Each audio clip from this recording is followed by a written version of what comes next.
ito ay rated SPG. Striktong patnubay at gabay ng magulang ang kailangan. Maaaring may masiselang tema, lengguwahe, karahasan, sexual, horror o droga na hindi angkop sa mga bata. Hindi papayag si Lucy na maging matagumpay si Morgana at Zoe.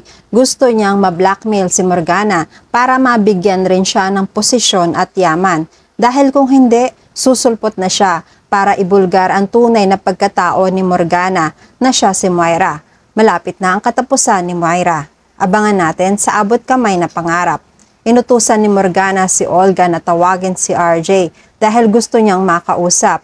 Gusto ni Morgana na mag-resign si RJ bilang CEO dahil ginalit siya nito tungkol sa inutusan ni Morgana si Lynette na magsalita sa madla na mga bagay na makapagpapababa ng dignidad ni Lynette. Kinausap niya si Zoe tungkol sa pagpapatuloy ng kaso laban kay Annalyn. Kahit pa sinunod na ni Lynette si Morgana, ugali na ni Moira na hindi tutupad sa usapan. Plano ni Morgana na gamitin ang kaso laban kay Annalyn para makaganti kay RJ. Pagdating ni RJ sa opisina ni Morgana, tinanong niya kung bakit gusto siyang kausapin ni Morgana.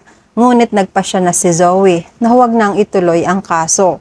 Nagulat si RJ dahil alam niyang may kapalit ang sinabi ni Zoe. Si Morgana ang nagsalita.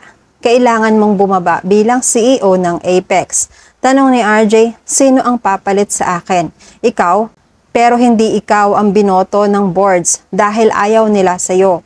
Tinuro ni Morgana si Zoe at sinabing, si Zoe ang magiging bagong CEO. Galit ang naramdaman ni RJ dahil masama na ang pakikitungo nila kay Lynette at ngayon ay gusto na rin nilang kunin ang posisyon niya. Ayaw pumayag ni RJ. Ngunit pinaalalahanan siya ni Morgana na maaari silang gumawa ng legal na aksyon laban kay Annalyn. Pagkatapos, naisip ni RJ ang malaking sakripisyong ginawa ni Lynette para sa kanilang anak at naaawa siya kay Annalyn. Alam ni RJ na masisira ang buhay ni Annalyn pag pinagdaanan niya ang kaso. Matagal na nag-isip si RJ kung ano ang gagawin. Ipinaalala ulit sa kanya ni Morgana kung gaano kalaki ang magiging problema ni Annalyn kung hindi siya papayag. Sa huli, nagpasya si RJ na hayaan si Zoe ang maging CEO na sa halip na siya. Pero kailangan panindigan ni Morgana ang pangako niyang iaatras nila ang kaso laban kay Annalyn. Kinabukasan, tinipon na ang lahat ng empleyado para sa magandang balita.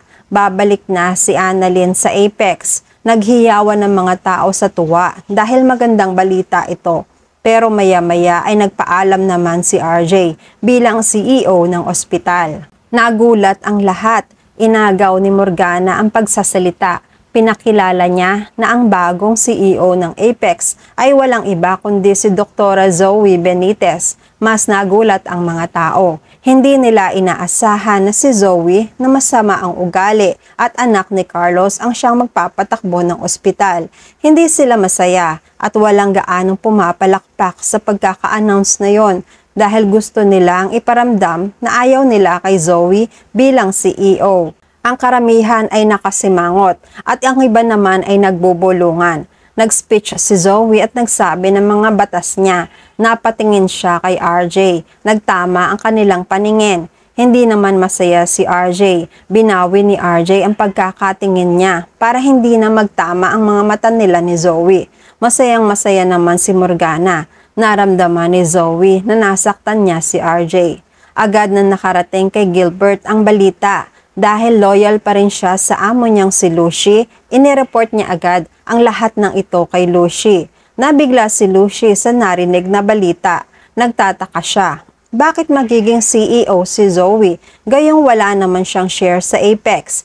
Sabi ni Gilbert, ibinigay lahat ni Morgana ang lahat ng shares niya kay Zoe para magkaroon ng karapatan si Zoe.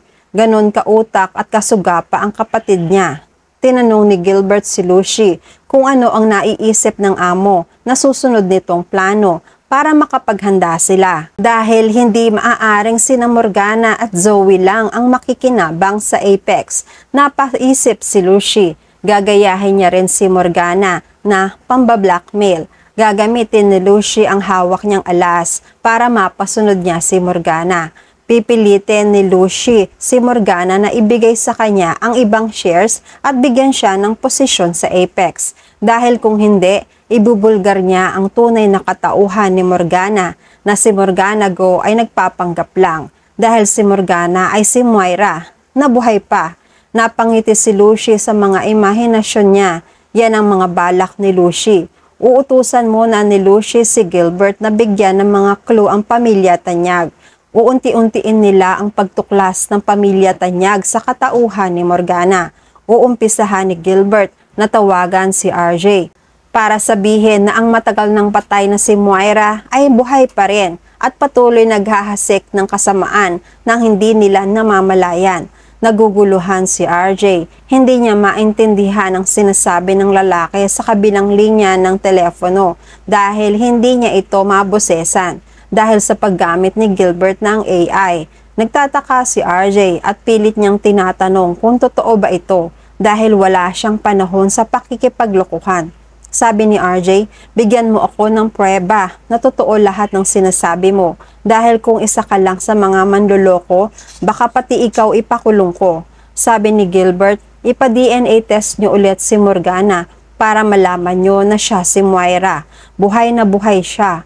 Pero dahil ayaw maniwala ni RJ, ibinabana niya ang tawag at hindi na lang iniintindi ang mga nangyari. Ito naman ang inaasahan ni Lucy. Alam niyang hindi maniniwala agad si RJ, kaya siya naman ay susulpot na sa Apex para kaibiganin ulit sina Lynette at Annalyn. Magugulat si Morgana sa pagbabalik ni Lucy. Kabado si Morgana dahil alam niyang may binabalak si Lucy. Ipapapatay na naman niya si Lucy, pero nakahanda si Lucy. Meron siyang bodyguard at marunong siya mag-self-defense. Nagtama ang paningin nila. Nakangiti si Lucy at halatang kabado si Morgana. Samantala, sa kabila ng pagiging CEO ni Zoe ay hindi siya masaya. Napansin ito ni Harry dahil sa kinikilos nito at base na rin sa mga mata ni Zoe. Inamin ni Zoe na nasasaktan siya dahil nasaktan niya ang taong tinuring niyang tatay mula pa ng bata siya. Hindi niya sinasadya na masaktan si RJ dahil sa utos ni Morgana at dahil kumakapit na rin si Zoe sa patalim.